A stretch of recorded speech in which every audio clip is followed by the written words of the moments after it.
So, working of capacitor filter. So here I am showing you some diagrams and will explain you one by one. So capacitor filter का काम ये है कि वो ripple factor को eliminate करेगा. Let's see कैसे. अब उसमें दो कंडीशंस आएंगे. एक तो कंडीशन आएगा कि जब voltage input voltage is greater than peak voltage, then diode will be in forward bias. But when voltage input is less than peak voltage, diode will be in reverse bias. Peak voltage means what? So this is the sine wave we are getting after rectification. This is the unidirectional DC voltage, and this is peak point. So this is nothing but the peak voltages. So we are getting this peak voltages. The filter produces a DC output voltage equal to the peak value of rectified voltage. Now see how. The first condition is the circuit is unloaded. Unloaded means no resistance is attached with the circuit, as you can see. No resistance is there. Only capacitor with diode is attached. Now see, initially just consider capacitor is fully charged to the peak value, to this point. Okay. Now when input voltage become less than peak voltage, diode will be in reverse bias condition. This is the reverse bias condition. In reverse bias condition, this diode act as a open switch. Open switch means the current cut off. It will not flow anything through it. So in this condition, diode is in reverse bias. Capacitor will not get path to discharge. Means initially it is fully discharged to peak value, but after that capacitor will not get path to discharge because of unloaded condition.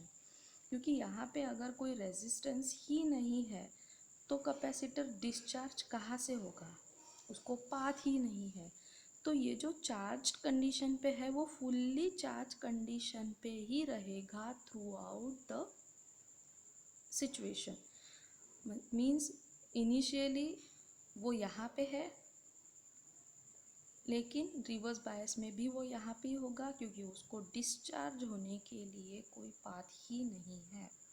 Means in unloaded condition we will get this type of unidirectional current.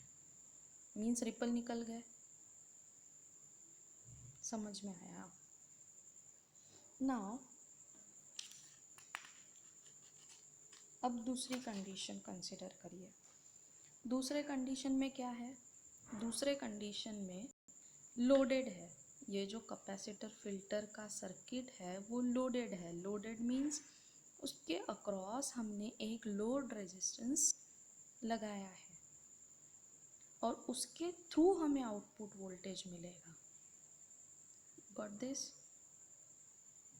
ये input voltage, ये आ रहा है diode को, diode through capacitor, और capacitor यहाँ पे load resistor, और उसके अक्रॉस हमें मिलेगा वोल्टेज. अब ये कैसे काम करेगा? When load resistance is connected in parallel with capacitor, when input voltage is less than peak voltage, diode will be in reverse bias condition. As I told you, capacitor starts discharging. अब वो discharge कहाँ से हो रहा है? उसको path मिल गया ना डिस्चार्ज होने के लिए, तो ये यहाँ से वो डिस्चार्ज हो रहा है. मतलब पहले वो इस पोजीशन पे था, अब डिस्चार्ज होने लगा. अब उसके बाद देखिए, मतलब वो यहाँ पे आया. जैसे ही input voltage greater than peak voltage हुआ, मतलब यहाँ पीक वोल्टेज से अगर ज़्यादा हुआ, diode will be on forward bias condition, मतलब ये जो डायोड है वो फॉरवर्ड बायस कंडीशन में ये क्लोज स्विच की तरह काम करेगा। होगा क्या, कैपेसिटर्स चार्जिंग, मतलब फॉरवर्ड बायस में कैपेसिटर चार्ज हो रहा है, रिवर्स बायस में डिस्चार्ज हो रहा है। रिवर्स बायस में डिस्चार्ज होने के लिए उसको ये पाथ हमने दिया, मतलब इनिशियली हमारा कैपेसिटर यहाँ पे था, डिस्चार्ज होते होते यहाँ पे आया, जैसे वो फॉरवर्ड बायस में गया फिर से वहाँ पे आया चार्जिंग के लिए, फिर से डिस्चार्ज हुआ, फिर से चार्ज हुआ, फिर से डिस्चार्ज, फिर से चार्ज, फिर से डिस्चार्ज। मतलब ये इस कंडीशन पे डिपेंड करता है कि इनपुट वोल्टेज जो है वो पीक वोल्टेज से कम है या ज़्यादा है। In this way we will get DC output voltage with some ripple, मतलब ऐसा नहीं कि पूरे रिपल्स निकल गए, अभी भी थोड़े बहुत रिपल वहाँ पे मौजूद होंगे। जैसे मैंने आपको पहले पेपर में दिखाया, वहाँ पे रिपल बिल्कुल भी नहीं थे, ये हमें स्ट्रेट डायरेक्शन में वोल्टेज मिला। मतलब फर्स्ट कंडीशन में अनलोडेड था, अनलोडेड मीन्स यहाँ पे कोई रेजिस्टर नहीं लगा है, मतलब इनिशियली जब कैपेसिटर पीक वोल्टेज पे है तो वो डिस्चार्ज हुआ ही नहीं, वो कंटिन्यूसली चार्जिंग कंडीशन में ही रहा, मतलब विदाउट रिपल हमें यहाँ पे आउटपुट वोल्टेज मिला। But in next condition we have added some load resistor and we have supported capacitor to discharge via this path.